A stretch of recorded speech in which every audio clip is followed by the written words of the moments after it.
Shalom umat yang dikasihi Tuhan, damai sejahtera Allah penuhi hati kita semua. Hidup dengan tujuan Allah. Firman Tuhan hari ini diambil dari Kisah Para Rasul 5 ayat 19 dan 20. Demikian firman Tuhan. Tetapi waktu malam seorang malaikat Tuhan membuka pintu-pintu penjara itu dan membawa mereka keluar, katanya, "Pergilah, berdirilah di bait Allah dan beritakanlah seluruh firman hidup itu kepada orang banyak." Tuhan mengutus malaikatnya untuk membebaskan para rasul dari penjara, dan mereka pun terlepas dari penjara. Ada pesan kepada para rasul setelah mereka bebas dari penjara, seperti ayat yang kita baca dan dengarkan ini.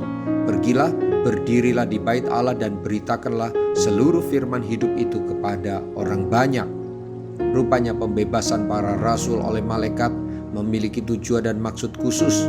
Para rasul bukan sekedar dilepaskan dari penjara atau dibebaskan dari ancaman nyawa mereka, lalu bebas menikmati hidup tanpa tujuan ilahi. Tetapi mereka dibebaskan untuk menjalankan tugas memberitakan firman. Mereka dibebaskan secara ajaib agar mereka memberitakan firman Allah, memberitakan Injil. Bapak, Ibu, Saudara-saudari, dengarkan dan perhatikan perintah Tuhan kepada kita hari-hari ini. Biarlah engkau mengerti kehendak Tuhan, untuk apa kita masih hidup, untuk apa Tuhan memberi kita kesempatan bertemu dengan orang banyak. Bagi saudara yang secara materi diberi Tuhan melimpah, untuk apa pemberian Tuhan itu?